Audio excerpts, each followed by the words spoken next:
അവിടെയും കൂടെ പറയണം എന്നുള്ളത് ഒരു ഞാൻ ഇരിക്കുന്ന ഒരു കസേരയുടെ ഗരിമ, ഉത്തരവാദിത്വം ഇതൊക്കെ കൃത്യമായി നിർവഹിക്കണമെങ്കിൽ അത് അത്യാവശ്യവുമാണ്. പക്ഷെ നമുക്ക് എനിക്ക് തോന്നുന്നു ഞാനൊരു പുസ്തകം എഴുതി പ്രസിദ്ധീകരിക്കുന്നതായിരിക്കും ഈ ചടങ്ങിനെ സംബന്ധിച്ച്. അതായിരിക്കും ഒരു പക്ഷേ മണിസാറിനെ പോലെ ഒരു മഹാന് നൽകാൻ പറ്റുന്ന ഏറ്റവും വലിയ ട്രിബ്യൂട്ട് എന്ന് എനിക്ക് തോന്നുന്നു. എങ്കിലും ഞാൻ വളരെ സംക്ഷിപ്തമായി വളരെ കുറച്ച് സമയമെടുത്ത് ഒന്ന് ഓടിച്ച് മറുപടികൾ പറയുവാൻ എന്നെ ഏറ്റവും അധികം ഞാൻ ആദ്യം തന്നെ വേദിയിലിരിക്കുന്ന ഗുരുനാഥൻ ജോർജ് ഓണക്കൂർ സാർ, അതുപോലെ തന്നെ സ്വാമിജി ഗോകുമാർ സാറ്, എന്റെ ഏട്ട സഹോദരൻ എന്നൊക്കെയാണ് പറയുന്നത്. പക്ഷെ സ്വഭാവത്തിൽ അങ്ങനൊന്നുമില്ല കേട്ടോ. ഏറ്റവും വലിയ ശത്രുവാണ് സുരേഷ് കുമാർ, സഹോദരി ഭാഗ്യലക്ഷ്മി, വിജയകൃഷ്ണൻ സാർ, ഗോപി, അതുപോലെ തന്നെ മധു, അതുപോലെ തന്നെ വേദി വിട്ട് ഞാൻ ഉണ്ണി പറഞ്ഞ കാര്യങ്ങൾക്കൊന്നും മറുപടി പറയാൻ വേണ്ടിയോ അല്ലെങ്കിൽ ഉണ്ണി എനിക്ക് തോന്നുന്നു അദ്ദേഹത്തിന്റെ ഭാഷണം ഒന്ന് വളരെ എന്താണ് ഒരു സെൽഫ് റെസ്ട്രെയിൻ അദ്ദേഹത്തിന്റെ ഭാഷണത്തിൽ ഉണ്ടായിരുന്നു. മറുപടി പറയാൻ വേണ്ടിയല്ല അവസാനത്തെ പ്രസംഗികനായിട്ട് വന്നത്. ഒരുപക്ഷെ എനിക്കിതെല്ലാം കേൾക്കണം. ഇത് ഇങ്ങനെയുള്ള ചടങ്ങുകൾ വളരെ വിരളമാണ് നമുക്ക് ലഭിക്കുന്നത്. ആദ്യം തന്നെ ഞാൻ തുറന്നു പറഞ്ഞോട്ടെ, മലയാള ഭാഷ പഠിച്ചിട്ടില്ലാത്ത ഒരാളാണ്. ചെഞ്ചുപടിയോ അല്ലെങ്കിൽ അക്ഷരമാലയോ ഒന്നും കണ്ടിട്ട് പോലുമില്ല. ആകെ മലയാളത്തിൽ വായിച്ച് ഹൃദയസ്ഥമാക്കിയ ഒരു കഥയാണ് തയ്യൽക്കാരന്റെ ആനയുടെയും കഥ. അതുകൊണ്ട് തന്നെ ആന എന്ന് പറയുന്നത് ജീവിതത്തിലെ ഏറ്റവും ഇഷ്ടപ്പെട്ട ബിംബവും ആയി മാറി. ആനയുമായി ബന്ധപ്പെട്ടുള്ള പ്രതലങ്ങളെല്ലാം ഹൃദയത്തിൽ ഒരുപക്ഷെ വലിയ ആദരവുള്ള പ്രതലങ്ങളായി. അതുകൊണ്ട് തന്നെ ആവാം എനിക്ക് തോന്നുന്നു ഒരു നിയോഗം പോലെ തൃശ്ശൂർ എന്ന് പറയുന്ന ആന പെരുമ, ഗുരുവായൂർ ഉൾക്കൊള്ളുന്ന ആന പെരുമ വഹിക്കുന്ന ഒരു പ്രതലം അവിടെ ചേക്കേറാനും അവിടുത്തെ ജനങ്ങൾ തിരഞ്ഞെടുക്കുന്ന ഒരു ജനപ്രതിനിധിയാവാനും ഒക്കെ സാധിച്ചത് ഈശ്വരീയമായ അല്ലെങ്കിൽ ഈശ്വരീയം മാത്രമായ നിയോഗമാണ്. എനിക്ക് തോന്നുന്നില്ല ഒരിക്കലും സെഫോളജിക്കൊന്നും അത് കൃത്യമായി അസസ് ചെയ്യാൻ സാധിക്കും എന്ന് എനിക്ക് തോന്നുന്നില്ല. ഗോകുമാർ സാറിന്റെ ഒക്കെ ഒരു ക്ലാസ് കേട്ടിരിക്കുന്ന കൊച്ചുകുട്ടിയെ പോലെയാണ് ഞാൻ കേട്ടിരുന്നത്. ഞാൻ ആഗ്രഹിക്കുകയാണ് ഇവിടെ ഒരുപക്ഷെ ഈ diploma in journalism, doctorate in journalism എന്നൊക്കെ പറയുന്ന എന്തൊക്കെ തലങ്ങളുണ്ടോ അതിലെ കുട്ടികളൊക്കെ വന്ന് ഗോകുമാർ സാറിന്റെ ഇതുപോലെയുള്ള ക്ലാസ്സുകൾ അറ്റൻഡ് ചെയ്താൽ നമുക്ക് ഒരുപക്ഷെ മധു, ഉണ്ണി ഒക്കെ വ്യാകുലപ്പെട്ട മലീമസമാക്കപ്പെട്ട ജനങ്ങളുടെ ജീവിതത്തിൽ നേരിട്ട് ബാധിക്കുന്നതായ പ്രശ്നങ്ങൾക്ക് ഒരുപക്ഷെ വഴിതിരിച്ചു വിടാനോ ഡിസ്റ്റോർട്ട് ചെയ്ത് വിടാനോ ഡിഫ്ലക്ട് ചെയ്ത് വിടാനോ ഡീസ്ട്രക്ചർ ചെയ്ത് വിടാനോ ഉള്ള മാധ്യമ പ്രവർത്തന പ്രവണത അതിന് ഒരുപക്ഷെ ഒരു ഒടുക്കം കുറിക്കുന്നതിന് യഥാർത്ഥ ജേർണലിസം എന്താണ്, യഥാർത്ഥ സെഫോളജി എന്താണ്, യഥാർത്ഥ രാഷ്ട്രീയത്തിലെ മാധ്യമങ്ങളുടെ മഷിയൊഴുക്ക് അത് ഹൃദയത്തിന്റെ നീരൊഴുക്കായിരിക്കണം എന്ന് പറയുന്ന പുനർനിശ്ചയത്തിലേക്ക് നയിക്കുന്നതിന് കുഞ്ഞുങ്ങൾ വന്ന് ഗോപകുമാർ സാറിനെയും അതുപോലെയുള്ള വിചക്ഷണന്മാരെയും ഒക്കെ ആഴ്ചയിൽ ഒരു ദിവസമെങ്കിലും മോട്ടിവേഷൻ ക്ലാസ്സിൽ വന്ന് പങ്കെടുക്കണമെന്നാണ് എനിക്ക് ആദ്യത്തെ അഭിപ്രായം പറയാനുള്ളത്. അതുകൊണ്ട് ഞാൻ ഗോപകുമാർ സാറിന് ഇത്രയും ദൂരം വളരെ നീളത്തിൽ തന്നെ വ്യാപ്തിയിലും ആഴത്തിലും കേൾക്കാൻ സാധിച്ചത് എന്റെ ഭാഗ്യം. അതുപോലെ തന്നെ കോണക്കൂർ സാർ പറഞ്ഞ കാര്യങ്ങൾ ഒരുപാടുണ്ട്. പ്രധാനമായിട്ടും എന്നെ ഏറ്റവും അധികം ഇവിടെ വന്നിരുന്ന് എന്നെ ആകർഷിച്ചത് ഒരു documentary. What is journalism and why do we call Mani sir a journalist, a truthful journalist, a loyal journalist, a true journalist? അതിന്റെ അംശം അതിനകത്തുണ്ടായിരുന്നു. അദ്ദേഹത്തിന്റെ ജീവിത യാത്രയില് ഒരുപക്ഷെ അനിതര സാധാരണമായ നമുക്കൊന്നും ലഭിച്ചിട്ടില്ലാത്ത ഒരുപാട് മുഹൂർത്തങ്ങൾ ഇവിടെ മുരളിച്ചേട്ടൻ വന്ന് സംസാരിച്ചപ്പോ പറഞ്ഞു. ലീഡർശ്രീ കരുണാകരനുമായിട്ടുണ്ടായിരുന്ന ദൂരവും അടുപ്പവും വളരെ മനുഷ്യത്വം മാത്രമാണ്. ദൂരത്തിനും മനുഷ്യത്വം ഉണ്ടായിരുന്നു, അടുപ്പത്തിന് അതിലും തീവ്രമായ മനുഷ്യത്വത്തിന്റെ അംശം ഉണ്ടായിരുന്നു. ലീഡർ ശ്രീ കരുണാകരനാണ് ഏറ്റവും കൂടുതൽ തെറ്റിദ്ധരിക്കപ്പെട്ട ഞങ്ങൾ ഇതിനെ കുറിച്ച് ചർച്ച ചെയ്യുന്നതാണ് അല്ലെ, ആദരിക്കപ്പെടുന്ന ഇങ്ങനെയൊക്കെയുള്ള കാര്യങ്ങൾ പറഞ്ഞ് ഞാൻ ഒരു തെറ്റ് പറയാൻ പാടില്ല, അതുകൊണ്ടാണ്. തെറ്റിദ്ധരിക്കപ്പെട്ട വിശ്വവിഖ്യാതനായ രാഷ്ട്രീയക്കാരൻ ആരാണ് ലോകത്ത് തന്നെ എന്ന് ചോദിച്ചാൽ ഞാൻ അവകാശപ്പെടുന്നു, ഇപ്പോഴും ഹൃദയത്തിൽ ഞാൻ ഒരു ബിംബം പോലെ കാത്തു സൂക്ഷിക്കുന്ന ലീഡർ ശ്രീ കരുണാകരൻ തന്നെ. അപ്പൊ അദ്ദേഹത്തെ പിന്നീട് സെൻട്രൽ ഹാളിലെ ചർച്ചകളിൽ മനസ്സിലാക്കിയ ഒരു മനുഷ്യത്വം മണിസാറിനുണ്ടെങ്കിൽ അത് തിരുത്താൻ വേണ്ടിയാണ്. തന്റെ നിശ്ചയങ്ങളും തന്റെ വിമർശന ബുദ്ധിയെയും വിമർശന ജൽപ്പനങ്ങളെയും തിരുത്താൻ വേണ്ടിയല്ല, പക്ഷെ ആ വ്യക്തിയെ ഒരു ആട്രിബ്യൂഷൻ കൊടുക്കുന്നതിന് വേണ്ടിയുള്ള മാനസിക പരിണാമം അദ്ദേഹത്തിന് അതിനുള്ള ഒരു തയ്യാറെടുപ്പ് അല്ലെങ്കിൽ അതിനുള്ള ഒരു ഹൃദയം അദ്ദേഹത്തിന് ഉണ്ടായിരുന്നു എന്ന് പറഞ്ഞതുകൊണ്ടാണ് ഞാൻ പറഞ്ഞത് മനുഷ്യത്വപരമായിരുന്നു. രണ്ട്, അതിനിശ്ചിതമായി വിമർശിച്ചതിലും ജനങ്ങളോട് പ്രജകളോടുള്ള, മധുരൊക്കെ ഈ വാക്ക് കേൾക്കുന്നത് വലിയ പ്രശ്നമാണ്. പ്രജ എന്ന് പറയുന്നത് യൂഫമിസം എന്ന് പറയുന്ന ഒരു ടെക്സ്റ്റ് ഉണ്ട് ഞങ്ങൾക്ക് ഇംഗ്ലീഷ് ലിറ്ററേച്ചറിൽ. ഞാൻ മലയാളം പഠിച്ചില്ല എന്നേ ഞാൻ പറഞ്ഞുള്ളൂ, പഠിച്ചത് എന്താണെന്ന് ഞാൻ പറഞ്ഞില്ല. യൂഫമിസം, അതിപ്പോ നിങ്ങൾക്കൊക്കെ മനസ്സിലാവുന്ന രീതിയിൽ പറയണമെങ്കിൽ ഇവിടെ ഇരിക്കുന്ന ലിറ്ററേച്ചർ സ്റ്റുഡൻസിന് അതറിയാം. What is euphemism? Glorify through verbs, verbatim. നമ്മൾ പണ്ടൊക്കെ പറഞ്ഞിരുന്നു തോട്ടിപ്പണി എടുക്കുന്നവരെന്ന് പറഞ്ഞിരുന്നു. ഇന്നങ്ങനെ പറയാൻ പാടില്ല. അംഗവൈകല്യം സംഭവിച്ച എന്ന് പറഞ്ഞിരുന്നു, ഇന്നങ്ങനെ പറയാൻ പാടില്ല. ജാതിക്ക് മാത്രമല്ല പാടില്ല എന്ന് പറയുന്ന ബ്രാക്കറ്റുകൾ വേണം. ഇന്ന് ആ പ്രവർത്തനത്തിൽ ഏർപ്പെടുന്നവരെ വിളിക്കുന്നത് സാനിറ്റേഷൻ എൻജിനീയേഴ്സ് ആണ്. അതാണ് യൂഫമിസം.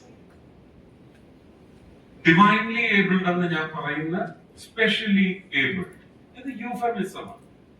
അതുപോലാണ് പ്രജാദൈവങ്ങൾ എന്ന് ഞാൻ പറഞ്ഞിട്ടുണ്ടെങ്കിൽ അത് ആ ജനതയാണ് ഞാൻ പറയുന്നത്. നിങ്ങൾക്ക് എന്നെ തകർക്കാൻ ഇങ്ങനെയുള്ള ചില സ്ക്രിപ്റ്റുകൾ ഉണ്ടാക്കിയേ മതിയാവൂ എന്ന് പറയുന്ന നിർബന്ധ ബുദ്ധി നിങ്ങളുടെ ജേർണലിസം അല്ല, നിങ്ങളുടെ മലീമസമായ ജേർണലിസ്റ്റിക് ചിന്താഗതി. ആ ചിന്താഗതിയൊന്നും വിഴുങ്ങാൻ ജനങ്ങൾ ബാധ്യസ്ഥരല്ല, അവർക്ക് യാതൊരു ബാധ്യതയുമില്ല. ജേർണലിസത്തിന്റെ പ്രധാന ഉദ്ദേശം എന്താണെന്ന് ചോദിച്ചാൽ സത്യം എന്താണോ അത് എത്തിച്ചു കൊടുക്കുക. ഇതിനപ്പുറവും ഇപ്പുറവും ജേർണലിസത്തിന് ഒരു വഴിയില്ല, ഉത്തരവാദിത്വമില്ല. You have no right to defect, distort. അത് ജനങ്ങളുടെ ജീവിതത്തിൽ ഒരു ഇംപ്ലിക്കേഷൻ ആണ് ഉണ്ടാക്കുന്നത്. ഒരു 5 വർഷത്തെ ജനങ്ങൾക്ക് സത്യം ജയിക്കാൻ ഉള്ള ഹാൻഡിലായി മാറണമെങ്കിൽ നിങ്ങൾ ഡിസ്റ്റോർട്ട് ചെയ്ത് 5 വർഷം അവർക്ക് ശാപം പതിച്ചു കൊടുക്കാനുള്ള ഒരു വഴി നിങ്ങൾ തെളിയിച്ചു കൊടുക്കുക മാത്രമാണ് ചെയ്യുന്നത്. ഞാൻ പറയുന്നതിനോട് വിയോജിപ്പുണ്ടെങ്കിൽ അതുവഴി ഞാൻ മാറിത്തരാം.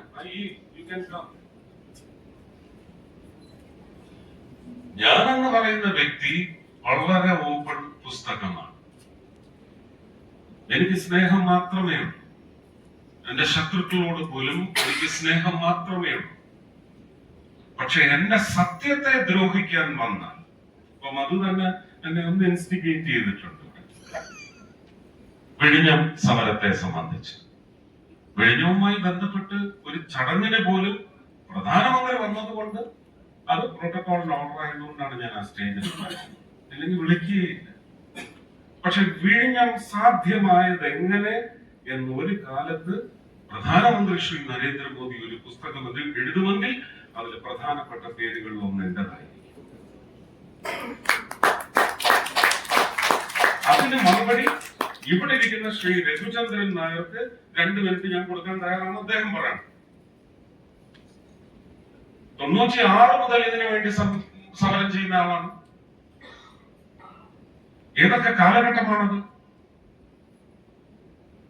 ലീഡർ ശ്രീ കരുണാകരൻ ഒഴിച്ച് പിന്നെ വന്ന എല്ലാ മന്ത്രിസഭകളും സ്പിറ്റിങ്ങിന് ആൾക്കാരെ കൊണ്ടുവന്നു,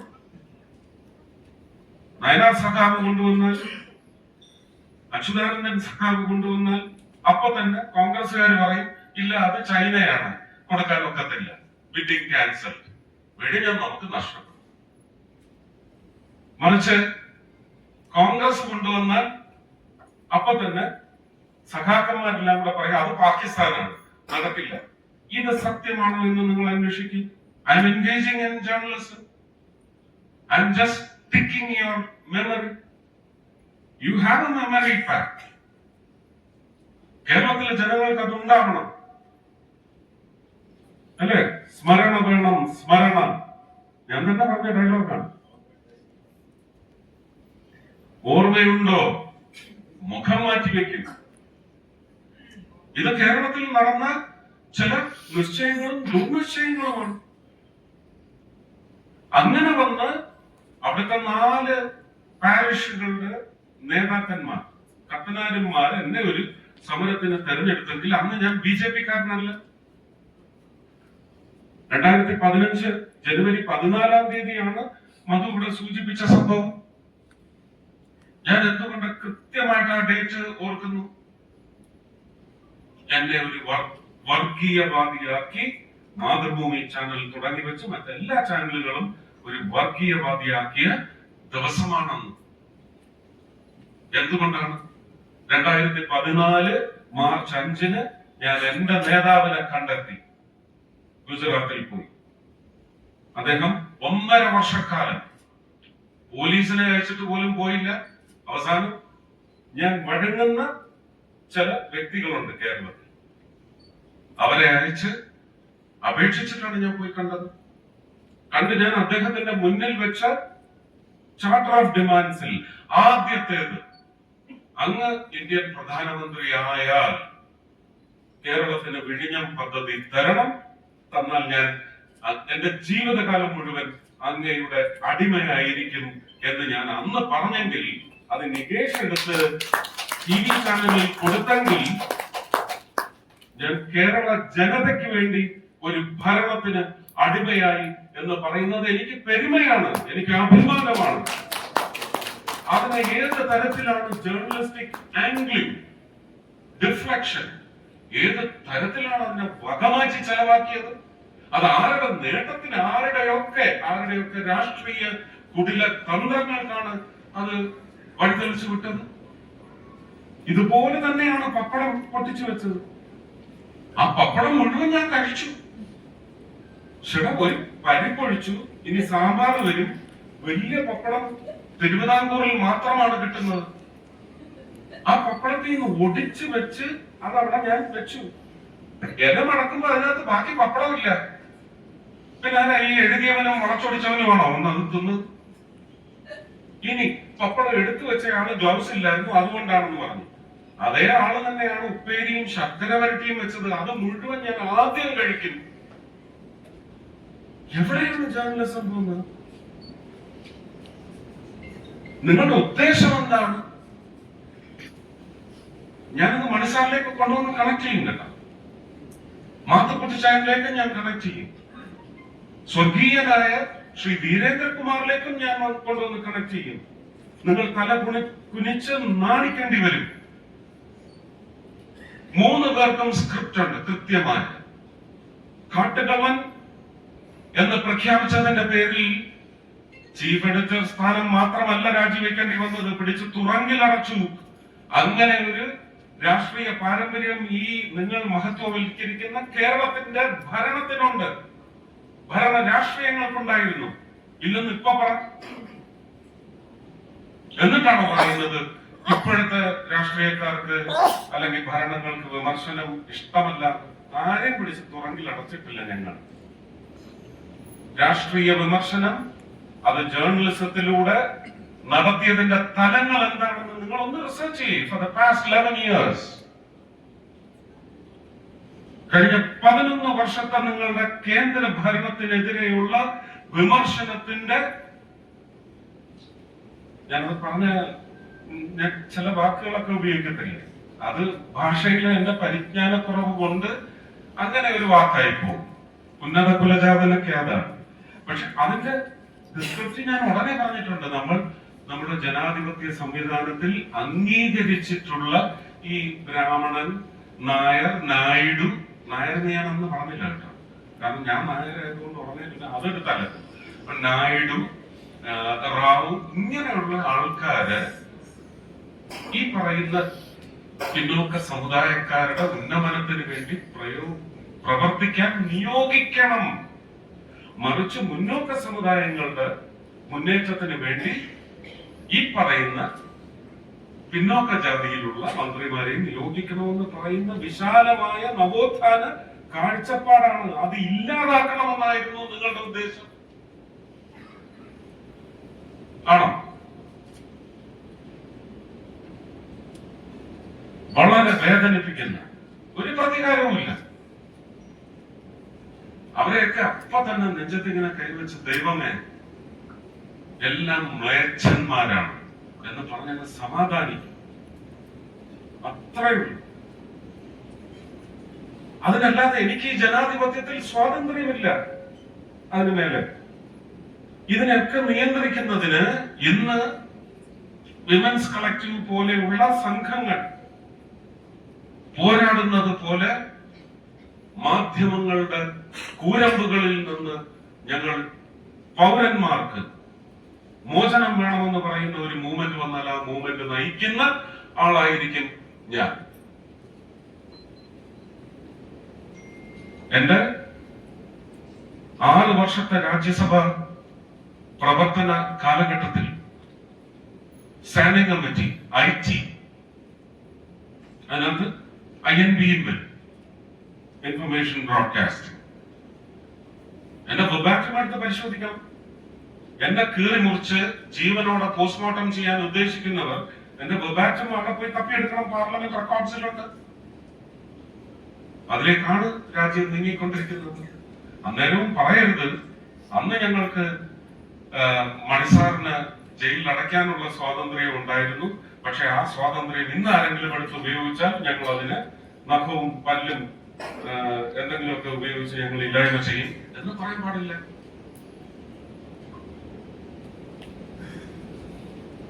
ഞാൻ ഇത്രയും ഉദ്ദേശിച്ചോളൂ. മണിസാറിനെ പോലെയുള്ളവർ, വീരേന്ദ്രകുമാർ സാറിനെ പോലെയുള്ളവരുടെ, മാത്തുക്കുട്ടിച്ചായനെ പോലെയുള്ളവരുടെ, ഇവരുടെ എല്ലാം രാഷ്ട്രീയത്തിന്റെ ചായ്വും ദുർച്ചായ്വും ഒന്നും ഞാനിവിടെ ചർച്ച ചെയ്യുന്നില്ല.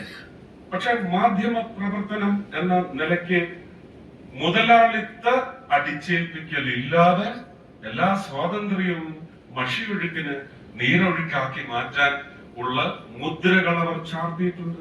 കാട്ടുകള്ളനായാലും ഈ പറയുന്ന മതികെട്ടാനായാലും, അതിവിടെ ആരും പറഞ്ഞില്ല. മതികെട്ടാന് വേണ്ടി ഒരു യഥാർത്ഥ മനുഷ്യൻ ആ പ്രായത്തിൽ ഒരു വനയാത്ര നടത്തി അതിന്റെ യാതനയുടെ ഒരു മുഖം പ്രദർശിപ്പിച്ചപ്പോൾ എന്ത് വളരെ മോശപ്പെട്ട രീതിയിലാണ് അതിനെ വ്യാഖ്യാനിച്ചത്. ഞാൻ എന്റെ പ്രിയ സഖാവ് VS അച്യുതാനന്ദൻ അവരെ കുറിച്ചാണ് പറയുന്നത്. നിങ്ങൾക്കെല്ലാം ഇപ്പോഴും ആ കാഴ്ച മനസ്സിലുണ്ടാകൂല്ലേ? വരും തലമുറയ്ക്ക് വേണ്ടിയായിരുന്നു അദ്ദേഹത്തിന്റെ ആ യാതന എന്ന് പറയുന്നത്. അല്ലെന്ന് പറയുമോ?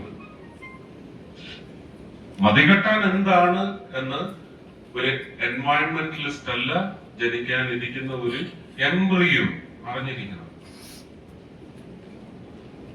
മതികെട്ടാൻ എന്തുകൊണ്ട് നൈരന്തര്യമുണ്ടാവണം, അതുപോലെയുള്ള ദൈവിക ചാർത്തുകൾക്ക്, നെറ്റിപ്പട്ടങ്ങൾക്ക് എന്തുകൊണ്ട് നൈരന്തര്യം ഉണ്ടാവണമെന്ന് ജനിക്കാനിരിക്കുന്ന എംബ്രിയോസ് അറിയണം. അല്ലെങ്കിൽ അവർ കുടികൊള്ളുന്ന ചീരയും കത്തിരിക്കയും മുരിങ്ങയ്ക്കയും ഒക്കെ അറിയണം.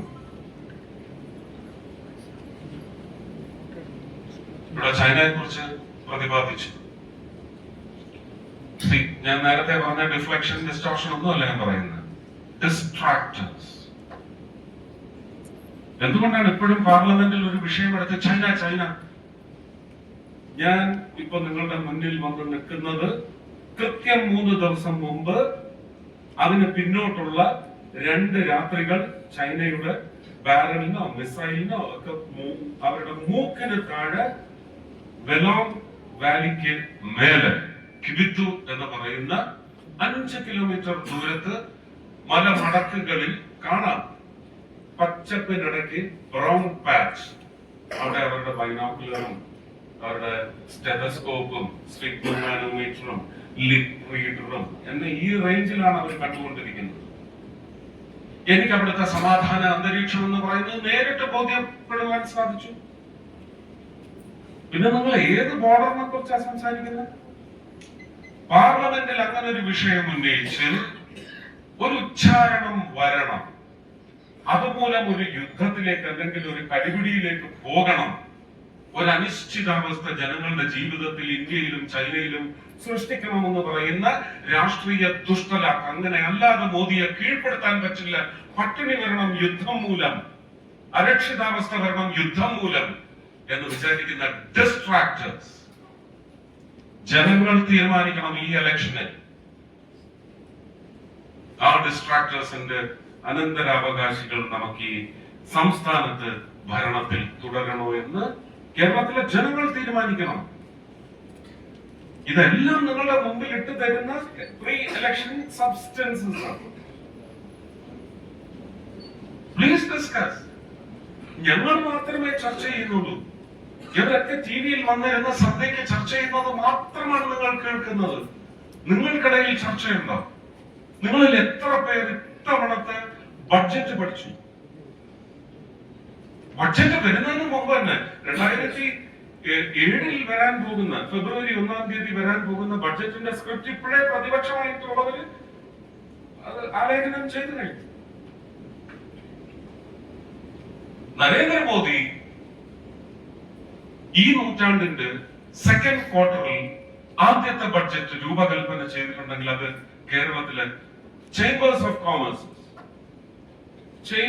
കോമേഴ്സ് അവർ കൃത്യമായിട്ട് അത് പഠിച്ചിട്ടുണ്ട്, അവരെ പ്രതിപാദിച്ചിട്ടുണ്ട്, അവരൊരു വലിയ പ്രചരണവും നൽകുന്നുണ്ട്. നിങ്ങൾക്ക് ഏത് കേൾക്കണം?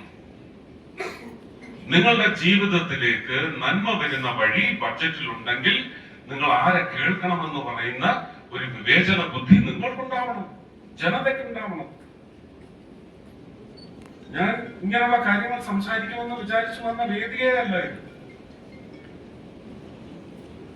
പക്ഷെ ഇതെല്ലാം ജേർണലിസവുമായി ചേർന്ന് കിടക്കുന്നു. പത്രങ്ങളോ ദൃശ്യമാധ്യമങ്ങളോ അവരുടെ റേറ്റിംഗ് കൂട്ടുന്നതിനും ആരെങ്കിലും കൊണ്ട് എന്തെങ്കിലുമൊക്കെ പറയിച്ചിട്ട് ഇത് വഴിതിരിച്ചു വിട്ട് മറ്റ് ഇതിന്റെ നന്മ, ബഡ്ജറ്റിന്റെ നന്മ ഒരിക്കലും ജനതയിൽ എത്തരുത് എന്ന് പറയുന്ന ഒരു ദുഷ്ടലാക്കിന് വഴി റേറ്റിംഗ് ഉണ്ടാക്കുക എന്ന് പറഞ്ഞാൽ ഇതിലും വേണം. എന്റെ അടുത്ത് തന്നെ മോഹൻലാൽ പറഞ്ഞിട്ടുള്ള ഒരു ഡയലോഗ് ഉണ്ട്, 20-ാം നൂറ്റാണ്ട് അതിന് പോകുന്നതാണ് നല്ലത്.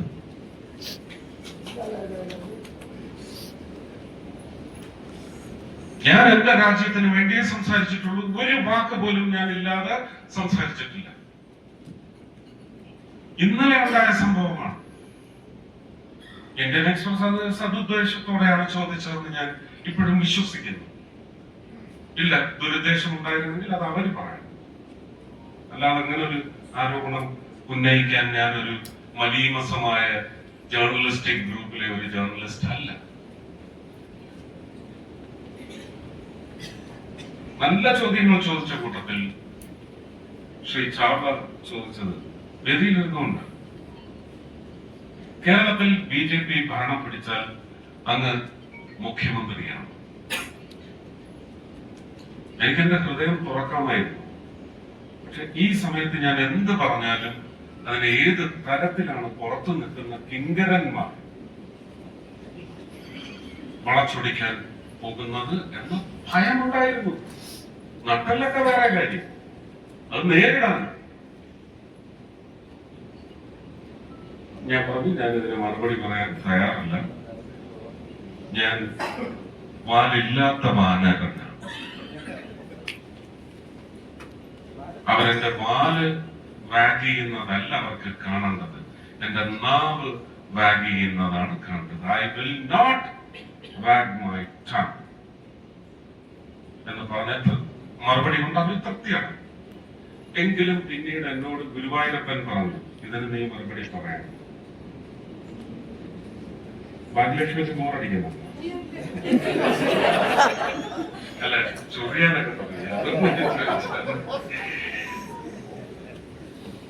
ഞാൻ പറഞ്ഞു, നിങ്ങൾ വിചാരിക്കുന്ന വ്യക്തിയല്ല ഞാൻ. രാഷ്ട്രീയത്തിൽ തന്നെ മുന്നേറി ഞാൻ എപ്പോഴും ഞാൻ ഗോകുമാർ സാറിനോട് പറഞ്ഞു, എനിക്ക് കയറി ഉന്നതമാവാൻ ഇഷ്ടമാണ്. ഉന്നതനാവാനല്ല, ഉന്നതമാവാൻ പ്രവർത്തനത്തിലൂടെ. അതെനിക്ക് പാഷൻ തന്നെയാണ്. അതുകൊണ്ടാണ് ഞാൻ അങ്ങനെ ഒരു മനുഷ്യന്റെ കൂടെ കൂടിയിരിക്കുന്നത്. അതിനോട് മധുവിന് വിയോജിപ്പുണ്ടാവാം, അദ്ദേഹത്തിന്റെ ചില ലാഞ്ചനങ്ങളോട് എനിക്കും അതേ വിയോജിപ്പുണ്ടാവും. അതിന് കാരണവും ഉണ്ടാവും, മതിയായ കാരണമുണ്ടാവും. പക്ഷേ പടി കയറാനല്ല വന്നിരിക്കുന്നത്. അടുത്ത പടിക്കെട്ടിൽ എന്ത്? No, that is not my intent and that will never be my intent. എന്റെ ജീവിതത്തിൽ ഞാൻ അങ്ങേറ്റം മോഹിക്കുന്നത് 365 ദിവസവും ഗുരുവായൂർ അമ്പലത്തിനുള്ളിൽ ആധികാരികമായി പ്രവർത്തിക്കാൻ സാധിക്കണം. ഞാൻ ആഗ്രഹിക്കുന്ന ഏറ്റവും വലിയ position is only the chairman of the Guruvayur Devaswom board. നെഞ്ചത്ത് കൈവച്ചാൽ ഇതിനപ്പുറം എനിക്ക് ഒരു ആഗ്രഹവും ഇല്ല. അത്രയേ ഉള്ളൂ. നിങ്ങളത് പുച്ഛമായി കാണാതെ. നിങ്ങളുടെ ആൾക്കാർ എഴുതുന്നുണ്ട് പുച്ഛം, കാണണം, എന്റെ ഫോണിലുണ്ട്. മതപരമായിട്ട് പോലും എന്നെ ആക്രമിക്കുന്നുണ്ട്. പക്ഷെ അത് ഞാൻ ഹിന്ദു ആയതുകൊണ്ട് ആരും ചോദിക്കാൻ പറ്റില്ല. ഇവിടെ ഗോകുമാർ സാർ പറഞ്ഞതിനകത്ത് ഒരു വാക്ക്, ഒരു ജില്ലയുടെ ഉച്ചാരണം ഞാൻ പറഞ്ഞു, എക്സ്പെൻഡ് ചെയ്യണം. ഇല്ലെങ്കിൽ അദ്ദേഹത്തെ റോങ് ആയിട്ട് നീ ഇദ്ദേഹം ജനങ്ങൾക്ക് ഗുണം പറഞ്ഞു കൊടുക്കും, ഇയാളെ തീർക്കണം എന്ന് ഞാൻ തീർക്കണമല്ലോ എന്ന് വെച്ചു. ഇതാണ് ഞാൻ ഇന്നലെ പറഞ്ഞത്. അപ്പോഴത്തേക്കും പറഞ്ഞു ഇനി മറിച്ച് അത് ഞാൻ മുഖ്യമന്ത്രിയാണോ എന്നുള്ളത് എന്റെ പാർട്ടി തീരുമാനിക്കും, കേന്ദ്രത്തിലുള്ള എന്റെ നേതാക്കന്മാർ തീരുമാനിക്കും. പിന്നെ അതിനെന്താണ് സ്ക്രിപ്റ്റ് വരുന്നത്? ഇതാണോ ചർച്ച? ഈ ചർച്ചയ്ക്ക് എന്ത് മൂല്യമാണുള്ളത്? Journalism very, very unfortunately is happening for misfortunate events and culminations. That is the most pathetic situation, and it is severe in Kerala. Very severe.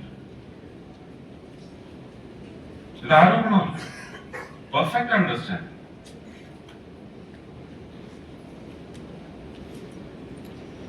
തൊള്ളായിരത്തി 1962 എത്ര എണ്ണമെന്നും ഞാൻ പറയുന്നില്ല കേട്ടോ, ഞാൻ പറയാൻ പാടില്ല. കാരണം ഞാൻ എക്സ്റ്റേണൽ അഫയേഴ്സിന്റെ സഹമന്ത്രി അല്ലെങ്കിലും ഒരു ഡിപ്ലോമാറ്റിക് അണ്ടർസ്റ്റാൻഡിങ്. അന്ന് എത്ര പെട്ടികൾ ഈ പറയുന്ന കിബിത്തു ബലോങ് ഞാൻ അതിന്റെ തൊപ്പി എടുത്ത് വെച്ചതാണ് ഇവിടെ കൊണ്ടുവരുന്നത്. പക്ഷെ ഈ ഡോക്യുമെന്ററി ഞാൻ നേരത്തെ കണ്ടിരുന്നെങ്കിൽ ഞാൻ ആ തൊപ്പി പെട്ടിയിൽ ഞാൻ പുറത്ത് വെച്ചിട്ടായിരുന്നു. ആ തൊപ്പി വെച്ചിട്ട് സോഷ്യൽ മീഡിയയിൽ എന്റെ ഫോട്ടോസ് വന്നപ്പോ എന്റെ അടുത്ത് 100 പേരെങ്കിലും ആവശ്യപ്പെട്ടിട്ടുണ്ട് ഞങ്ങൾക്ക് ആ തൊപ്പി വേണം. ബലോങ് വാരിയേഴ്സ് എന്നുള്ള ചുമക്കാണ് കിബിത്തുവിൽ നിന്നാണ് എനിക്കത് കിട്ടിയത്. അവിടെ നിന്ന് ആ പെട്ടികൾ മുഴുവൻ ഡൽഹിയിലെത്തിയപ്പോ സ്വീകരിക്കാൻ മഹാനായ ജേർണലിസ്റ്റ്, സത്യസന്ധനായ ജേർണലിസ്റ്റ് ശ്രീ MS മണി ഉണ്ടായിരുന്നു എന്ന് പറഞ്ഞാൽ തിരുവിതാംകൂറിനും കേരളത്തിനും ഇന്ത്യൻ ജേർണലിസത്തിനും അഭിമാനിക്കാനുള്ള സൃഷ്ടിച്ചാണ്, ചരിത്ര രചന നടത്തിയാണ് അദ്ദേഹം മൺമറഞ്ഞ് പോയിട്ടുള്ളത്.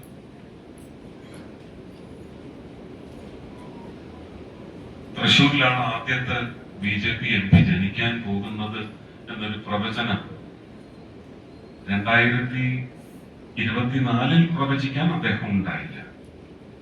2019 20 21 അദ്ദേഹം പോയത്.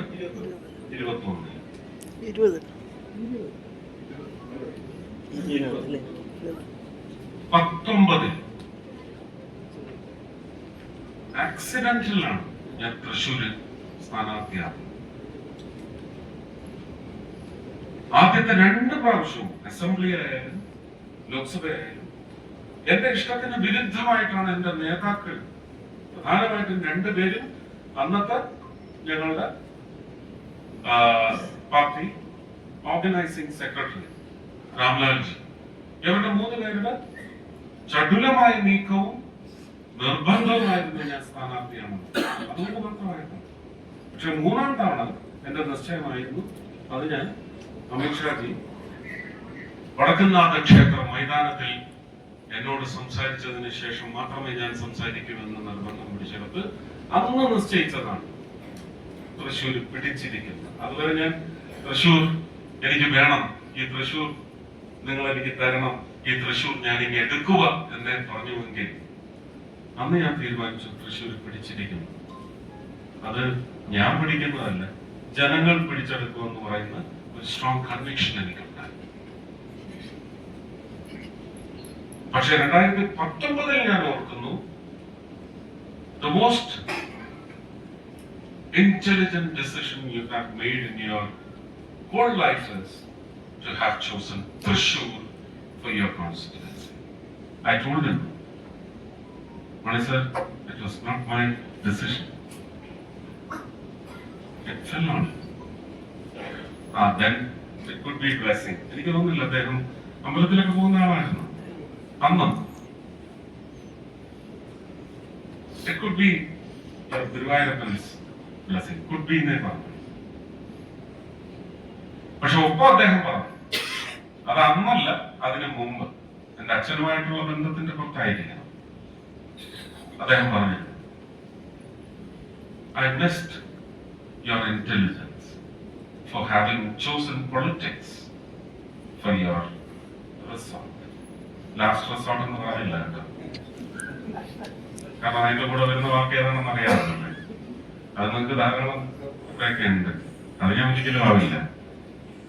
It was never my last resort and will never be.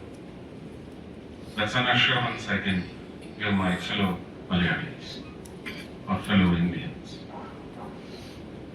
എന്തൊക്കെയോ പറയാൻ ഒരുക്കി വെച്ചിരുന്നതെല്ലാം വിട്ടുപോയി. ഈ കലാകൗമുദി നമ്മൾ 2 മുഹൂർത്തങ്ങളാണെന്ന് ഒന്നിവിടെ ആദരിക്കുകയാണ് അദ്ദേഹത്തിന്റെ 6ാം അനുസ്മരണ ചടങ്ങ്. ദിനം ഇന്നല്ല, ആണോ?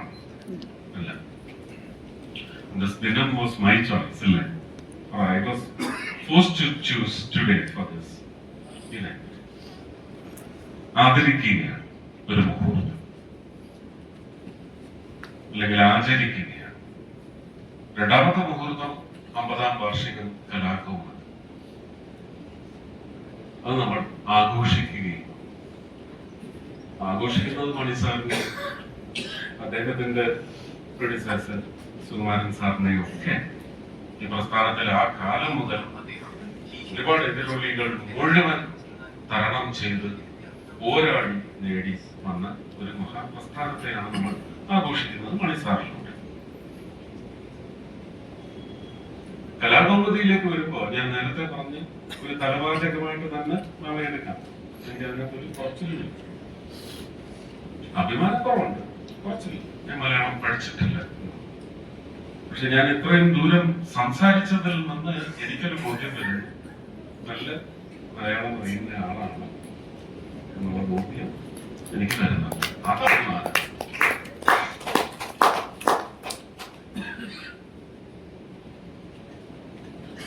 കലാകൗമുദി വായിച്ചത്, വായിക്കാൻ കഴിവില്ല, അതുകൊണ്ട് വായിച്ചിട്ടില്ല. പക്ഷെ കലാകൗമുദിയില്ല വര, ആർട്ടിസ്റ്റ് നമ്പൂതിരി, അദ്ദേഹത്തിന്റെ വര എന്ന് പറയുന്നത് ഹൃദയത്തിൽ കൂറിയത് പോലെയുള്ള വരയായിരുന്നു. പതിഞ്ഞ് എന്താണ് ഒരു പൂർവ്വ കാലഘട്ടത്തില് മനുഷ്യ സംസ്കാരം ഉണ്ടായിരുന്നു, ആ സംസ്കാരം പേറിയ വ്യക്തികൾ, അവരുടെ വേഷവിധാനങ്ങൾ, ഒരു ചരിത്ര രേഖയാണ് പതിപ്പിച്ചു തന്നത്. ഒരു യുവാവിന് വൈവാഹികത്തിന് മുമ്പുള്ള കാലഘട്ടത്തിലാണ് ഞാനിത് പറയുന്നത്. 70-71 സ്ഥാപനം. കലാകൗമുദി വരുന്നത് 75. അപ്പോ ഇത് സ്കൂള് വിട്ട് കോളേജിൽ കയറുന്ന വർഷമാണ് 75 ജൂൺ. അന്ന് ചക്കപ്പഴം എന്ന് പറയുന്ന കയ്യെഴുത്ത് മാസികയുടെ എഡിറ്ററാണ് ഞാൻ. മാനേജിംഗ് എഡിറ്റർ ഇന്നസെന്റ് ആണ് എന്റെ ഏറ്റവും അടുത്ത സുഹൃത്ത്. മലയാളം മീഡിയത്തിൽ പഠിച്ചു വന്നയാളാണ്. അപ്പോ അവര് കലാകൗമുദി അല്ലാതെ അല്ലെങ്കിൽ കേരള കൗമുദി അല്ലാതെ തിരുവിതാംകൂറിന്റെ ബലം മുരളിച്ചേട്ടൻ പറഞ്ഞതുപോലെ തിരുവിതാംകൂറിന്റെ ബലം എന്ന് പറയുന്നത് മറ്റൊരു പേനയെടുത്തെന്ന് പറയുന്നത് നാരായണ എഴുത്താക്കി മാറ്റിയ സ്വദേശാഭിമാനി രാമകൃഷ്ണ പിള്ളയുടെ പാരമ്പര്യത്തിന്റെ ഒരു തുടർച്ച. ഒരുപാട് സമയം എടുക്കുന്നുണ്ട്. ആ തുടർച്ചയാണ്. അപ്പോ ഞാൻ കലാകൗമുദിയിലല്ല കയറി തോന്നുന്നത്. കലാകൗമുദി എന്ന് പറയുന്നത് പ്രിന്റ് മീഡിയയിൽ ഒരു പുതിയ സംസ്കാരം, നവസംസ്കാരമായി. കോണ്ടന്റ് വൈസ് പിന്നെ അതിനകത്ത് കോളം ഡിവിഷൻ ഒക്കെ കുറച്ച് പ്രത്യേകതയുണ്ട്. ഇത് പിന്നീട് മാതൃഭൂമി പത്രത്തിൽ അവലംബിച്ചു. ഉടനെ തന്നെ മാതൃഭൂമി ഉള്ളിലാണ് ഇത് ചെയ്തത്. കോളം ഡിവിഷനിൽ ഈ പറയുന്ന 5 സെന്റിമീറ്റർ വിട്ടിട്ടുള്ള കോളം എന്നുള്ളത് മാറ്റി അവര് 10 സെന്റിമീറ്ററോ 12 സെന്റിമീറ്റേഴ്സോ ആക്കി അല്ലെ. കുറച്ചുകൂടി ഈ സുരേഷ് ഇവിടെ പറഞ്ഞ പുസ്തക വായന അല്ലെങ്കിൽ പത്രവായന തുടരണം. എന്തുകൊണ്ട് ഓപ്റ്റിക് നെർവിന് അത് വളരെ അനിവാര്യതയാണ്. ഇതൊക്കെ അതിനകത്തുണ്ട്. ഈ കോളം ഡിവിഷനിലുണ്ട്. പുസ്തകത്തിലെ പണ്ട് കൃത്യമായ ഐയുടെ lateral movement, vertical up and down movement, ഇതൊക്കെ കണ്ണിന് എക്സസൈസ് ആയിരുന്നു. അന്ന് കണ്ണാടി വെക്കുന്ന കുഞ്ഞുങ്ങളെ നമ്മൾ കണ്ടിട്ടില്ല. ഇന്ന് ജനിച്ചു വീണ് 4-ാം വയസ്സിൽ സോഡാക്കുത്തിയാണ് കണ്ണിൽ വെക്കുന്നത്. DNA-യിലേക്ക് വരെ അത് ക്രീപ്പ് ചെയ്യുന്നു. എന്റെ തലമുറയ്ക്ക് തൊട്ട് പിന്നാലെ വന്ന തലമുറ വായനാശീലം മുടക്കിയതുകൊണ്ട് അല്ലെങ്കിൽ ഇല്ലായ്മ ചെയ്തത് കൊണ്ട് അവരുടെ DNA സ്ട്രക്ചറിലേക്ക്, അവരുടെ ഓപ്റ്റിക്സിലേക്ക് ഇത് ഒരു വലിയ അപകടമായി കടന്നുകൂടിയിട്ടുണ്ട്. അപ്പോ ഫിലിം മാഗസിൻ, ഈ ഫിലിം മാഗസിനും കലാകൗമുദിക്ക് ഒരു സവിശേഷത ഉണ്ടായിരുന്നത് ഇത് അറിവിന്റെ കാര്യത്തിൽ അല്ലെങ്കിൽ സംസ്കാരത്തിന്റെ കാര്യത്തിലൊക്കെ നമുക്കൊരു എലീറ്റ് ക്ലാസ് ഉണ്ടായിരുന്നു. അവരുടെ മാത്രം വിനോദമായി മാറി കലാകൗമുദിയും ഫിലിം മാഗസിനും. എനിക്ക് തോന്നുന്നു മണിസാറിന് അതൊക്കെ മനസ്സിലാക്കിയത് കൊണ്ടാണ്. നമ്മൾ സിനിമയിൽ പറഞ്ഞാൽ അടൂർ ഗോപാലകൃഷ്ണൻ സിനിമകളുടെ അല്ലെങ്കിൽ അരവിന്ദൻ സിനിമകളുടെ ഒരു ശ്രേണിയിൽപ്പെടുത്താവുന്ന സ്റ്റാൻഡേർഡ്സ്. അപ്പൊ അത് പോരാ. സാധാരണ ജനങ്ങളിലേക്ക് എത്തണമെങ്കിൽ ജോഷി സിനിമ വേണം, ഐ വി ശശി സിനിമ വേണമെന്നുള്ളത് കൊണ്ടാണ് പെട്ടെന്ന് വെള്ളി നക്ഷത്രം രംഗത്തേക്ക്. വെള്ളി നക്ഷത്രമാണ് എന്നെ പോലെയുള്ള, ജയറാമിനെ പോലെയുള്ള, മുകേഷ്, ജഗദീഷ്, സിദ്ദിഖ് ഇങ്ങനെയുള്ള കലാകാരന്മാരുടെ എല്ലാം പ്രേംനസീറാവാൻ യോഗ്യതയുള്ളവർ എന്ന് പറയുന്ന പ്രൊജക്ഷൻ തരുന്ന ആദ്യത്തെ സിനിമ അധ്യായം വെള്ളി നക്ഷത്രത്തിലൂടെയാണ് ജനിക്കുന്നത്. കലാകൗമുദി പ്രസ്ഥാനവുമായിട്ടുള്ള ബന്ധം ഊഷ്മളമാവുന്നത് എന്റെ ജീവിതത്തിൽ സംഭവിക്കുന്നു. വരും തലമുറയിലെ ഓരോ പുതു എൻട്രന്റിനെയും ഇതുപോലെയാണത് അനുഗ്രഹിക്കാൻ പോകുന്നത്. മറ്റു പത്രങ്ങൾക്കെല്ലാം, സിനിമ വാരികകൾക്കെല്ലാം ഈ സ്വഭാവം അവലംബിക്കാനുള്ള ഒരു കാറ്റലിറ്റിക് പെർഫോമൻസ് കലാകൗമുദി പ്രസ്ഥാനത്തിലൂടെ, കേരള കൗമുദി പ്രസ്ഥാനത്തിലൂടെ നടപ്പിലാക്കുന്നു എന്ന് പറയുന്ന ഡിവിനിറ്റി ഇൻ ജേർണലിസം ഇത് ഒരുപാട് ആകർഷിച്ചിട്ടുണ്ട്. ഞാൻ അധികം മുന്നോട്ട് പോകുന്നില്ല. ഇതൊക്കെ സംഭവ്യം എന്ന് പറയുന്ന കൽപ്പന ആദ്യമുണ്ടാകും. ആ കൽപ്പന മൺമറഞ്ഞ മുഹൂർത്തത്തിന്റെ 6-ാം ആചരണം ആ ആത്മാവിന് വേണ്ടി നിത്യശാന്തിക്കായി പ്രാർത്ഥിക്കുന്നു. ഇതിലും യോഗ്യമായി തന്നെ അടുത്ത ജന്മമെടുത്ത് വന്ന് ജനിച്ചിട്ടുണ്ടാവും. വളർന്ന് നമ്മളെല്ലാം തഴുകാൻ വരട്ടെ എന്ന പ്രാർത്ഥന. ഒപ്പം ഈ പ്രസ്ഥാനത്തിന് ഇനിയും വരും തലമുറയെ പ്രചോദിപ്പിക്കാൻ വീണ്ടും ജേർണലിസം എന്ന സത്യത്തിന്റെ പുനഃസ്ഥാപനത്തിന് വേണ്ടി വർദ്ധിക്കുവാനും വളരാൻ സാധിക്കട്ടെ എന്ന പ്രാർത്ഥനയോടെ അവസാനിപ്പിക്കുന്നു. എല്ലാവരും